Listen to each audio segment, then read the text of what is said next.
Al-Fatih TV.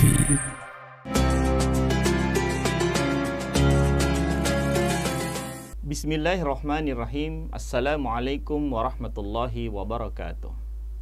Alhamdulillahi rabbil alamin. Wassalatu wassalamu ala sayyidil mursalin wa imamil muttaqin wa ala alihi wa ashabihi wa man tabi'ahum bi ihsanin ila yaumiddin, amma ba'd. Para pemirsa Al-Fatih TV yang dimuliakan Allah Subhanahu wa taala, di antara kewajiban yang Allah Subhanahu wa taala syariatkan bagi kita yaitu adalah kewajiban untuk membayar zakat, menunaikan zakat. Allah Subhanahu wa taala di dalam Al-Qur'an banyak sekali ayat-ayat yang berbicara tentang zakat. Di antaranya Allah Subhanahu wa taala memerintahkan agar negara itu memungut zakat. Auzubillahi minasyaitonirrajim. Khudz min amwalihim shadaqatan tutahhiruhum wa tuzakkihim. Ambillah dari harta mereka itu sedekah wajib atau zakat untuk membersihkan harta mereka dan mensucikan hati mereka. Jadi Allah Subhanahu wa taala berfirman, ambil dari harta mereka itu zakat. Tidak dikatakan minta, itu. Tidak dikatakan minta, tapi ambil. Nah, itu perintah bagi amil zakat. Sedangkan perintah kepada personal orang-orang kaya, orang-orang agnia, itu memang diperintahkan untuk membayar zakat. Para pemirsa yang dimuliakan Allah Subhanahu wa taala, zakat kalau kita lihat itu setidaknya ada dua jenis zakat. Yang pertama zakat fitrah atau zakat fitri, zakat makanan yang biasa dibayarkan di setiap bulan Ramadan, terakhir pada tanggal 1 Syawal sebelum khotib Aid itu membacakan khutbah Idnya. Itu. Jadi awal Ramadan itu sudah bisa kita membayar zakat fitrah, sesuai dengan jenis makanan pokok yang biasa kita konsumsi sehari-hari, yang kemudian kita berikan kepada fakir miskin atau kepada 8 asnaf yang disebutkan oleh Allah Subhanahu wa taala di dalam Al-Qur'an. Kemudian yang kedua adalah zakat mal, zakat harta. Zakat harta ini banyak objeknya, ada zakat emas dan perak, ada zakat uang, ada zakat perdagangan, ada zakat peternakan, dan ada zakat pertanian. Terkait dengan zakat harta, khususnya zakat an-nuqud atau zakat uang, itu dijelaskan bahwa jika seseorang memiliki harta senilai 85 gram emas dan disimpan atau telah dimiliki selama setahun, maka wajib dikeluarkan zakatnya. Jadi nisabnya itu atau jumlah harta yang kita simpan, tidak semua harta emas yang tidak masuk kategori perhiasan. Yang kedua uang yang kita simpan dan tersimpan selama minimal setahun, kalau jumlah minimalnya senilai dengan harga emas 85 gram, maka itu wajib dikeluarkan zakatnya, diberikan kepada orang-orang yang berhak menerima atau diberikan kepada mustahik yang berhak. Di masa lalu, di masa Rasulullah dan di masa Khulafaur Rasyidin, kebanyakan zakat itu disetorkan kepada Baitul Mal atau kepada amil yang ditunjuk oleh khalifah pada masa itu, baik pada masa Abu Bakar, pada masa Umar, Utsman, Ali, dan khalifah-khalifah setelahnya. Kenapa disetorkan kepada negara? Karena kalau disetorkan kepada negara, itu jumlahnya terkumpul banyak dan negara memiliki data orang-orang yang berhak untuk menerima, sehingga bisa terbagi secara adil dan juga bisa terbagi secara merata. Karena siapa tahu kalau dibagi secara individu-individu langsung, jangkauan pembagiannya itu kan terbatas, terbatas dan bisa saja numpuk pada orang-orang tertentu. Sekalipun secara syariah boleh muzakki atau yang wajib membayar zakat itu menyalurkan sendiri harta zakatnya. Saudara-saudara para pemirsa Al-Fatih TV yang dimuliakan Allah Subhanahu wa taala, zakat ini sangat besar nilainya, bisa membantu orang-orang miskin, bisa membantu orang-orang yang membutuhkan jika dikelola dengan benar. Ya, jika dikelola dengan benar. Bagaimana cara mengelola dengan benar? Ya, negara harus turun tangan, proaktif untuk mendata harta kekayaan penduduk Muslim, ya, yang masuk kategori orang-orang mampu. Ya, jadi bukan diminta, apalagi ditunggu, tapi didata harta kekayaannya. Itulah tugas amil zakat. Ya, mereka mendata mana orang-orang kaya, mana orang-orang mampu. Ya, kemudian diaudit jenis hartanya, mana jenis harta yang masuk dalam objek zakat.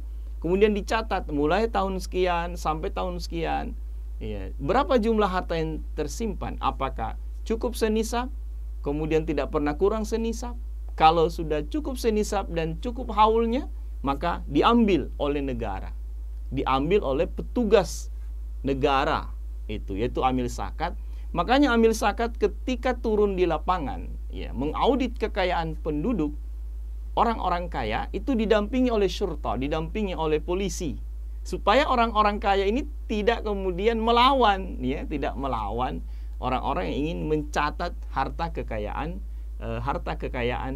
mereka. Kalau sekarang kita lihat prakteknya tidak seperti itu, sehingga pengelolaan, pengumpulan dan pengelolaan harta zakat itu tidak maksimal. Ada jenis zakat mal yang lain yang hampir sama sekali jarang dikelola atau jarang menjadi objek perhatian untuk diambil zakatnya, itu zakat perdagangan. Nah, zakat perdagangan artinya setiap orang yang berdagang, ya, yang berdagang barang-barang yang halal, ketika jumlah atau nilai dari harta dagangannya itu senilai 85 gram, maka wajib mereka bayar zakat sekali setahun, ya. Jadi misalnya ada orang jualnya mobil, ya, jualan mobil, maka besar kemungkinan pasti orangnya ini atau barang dagangannya itu senilai dengan 85 gram, minimal 85 gram. Kalau 85 gram kalau kita kali 1 juta saja kita bulatkan, itu sudah 85 juta. Jadi kalau orang punya showroom mobil, dia jual mobil 1 unit, 2 unit, kalau mobil-mobil baru itu kan harganya tidak di bawah senisab, ya, maka itu kena zakat. Kalau harta zakat ini dikumpulkan, diserahkan kepada fakir, diserahkan kepada yang miskin, diserahkan kepada algorimin, orang-orang yang terlilit utang, maka mereka akan terbantu, ya, karena itu memang hak mereka, ya. Itu memang hak mereka. Para pemirsa Al-Fatih TV yang dimuliakan Allah Subhanahu wa taala, di masa Khulafaur Rasyidin, orang-orang yang tidak mau membayar zakat itu diperangi, ya, dikirim pasukan ke sana jika mereka melawan. Karena ada biasanya ketika didatangi oleh petugas amil, mereka mengumpulkan preman, ya, mereka mengumpulkan preman untuk menghadang, ya, petugas amil ini mencatat harta kekayaan mereka. Karena nilai hartanya sangat besar. Bisa kita bayangkan misalnya ada orang punya tabungan senilai 100 miliar. Kemudian keluar 2,5%. Itu kan nilainya fantastis. Nah, jumlah yang seperti ini biasanya mereka pertahankan, mereka tidak mau keluarkan. Kalau 100 juta itu kan keluar 2,5 juta. Orang masih ringan mengeluarkannya kalau 2,5 juta. Tapi kalau sudah punya harta 1 miliar, 10 miliar, 100 miliar, itu nilai zakatnya sangat besar. Nah, bagi orang-orang yang pelit, itu tidak mau dia keluarkan, maka dikirimlah petugas amil didampingi oleh polisi, ya, untuk mengambil zakat itu, karena memang harta zakat itu bukan hak mereka. Itu adalah hak orang-orang fakir, hak orang-orang miskin, dan hak orang-orang yang masuk dalam kategori 8 asnaf tadi. Diambil dan kemudian dikelola dengan baik, diserahkan kepada siapa saja yang berhak. Nah, kalau negara itu mengatur dengan baik pengelolaan zakat, insya Allah akan membantu meringankan beban orang-orang yang membutuhkan. Itu membantu beban orang-orang yang membutuhkan. Nah, kalau ini betul-betul dikelola dengan baik, maka insya Allah kekayaan itu tidak hanya bertumpuk di kalangan orang-orang tertentu saja, ya. Karena kalau bertumpuk di kalangan orang-orang tertentu saja, mereka akan memiliki kendali ekonomi yang kuat. Mereka juga bisa mendikte kebijakan-kebijakan politik, ya. Sebuah rezim itu bisa didikte kebijakan politiknya oleh orang-orang yang memiliki kekuatan ekonomi. Itu sangat bahaya sekali. Nah, saudara-saudara yang dimuliakan Allah Subhanahu wa taala, oleh karena itu, jika Allah memberikan kita rezeki cukup senisab, ya, kemudian waktunya sudah cukup, mari kita bayarkan. Jangan tunggu diminta, karena sekarang ini tidak ada lembaga yang datang ke rumah-rumah untuk mendata harta kekayaan penduduk. Harus dengan sukarela, karena di dalam banyak hadis dijelaskan orang yang tidak mau bayar zakat di akhirat nanti punggungnya akan disetrika dengan batu yang panas, disebabkan karena kekikirannya. Hartanya juga nanti di akhirat akan dilelehkan, dididihkan sampai meleleh dan dituangkan ke tubuh orang yang kikir tadi. Itu orang yang sudah kaya tapi tidak mau mengeluarkan zakat. Sangat berat sekali ancaman Allah Subhanahu wa taala. Sangat berat sekali siksaan orang-orang yang kaya tapi tidak mau membayar zakat. Maka keluarkan harta itu agar harta kita bersih, karena yang 2,5% itu bukan milik Anda, itu milik orang-orang fakir dan milik orang-orang miskin. Yang kedua, untuk membersihkan jiwa kita, agar jiwa kita tidak ada penyakit di dalamnya, yaitu penyakit kikir. Nah, sekira demikian, mudah-mudahan kita semua diangkat derajatnya oleh Allah menjadi orang-orang yang kaya, sehingga kita mampu berbagi, dan kemudian Allah mencabut sifat kikir yang ada dalam hati kita masing-masing. Wabillahi taufiq wal hidayah. Wassalamualaikum warahmatullahi wabarakatuh.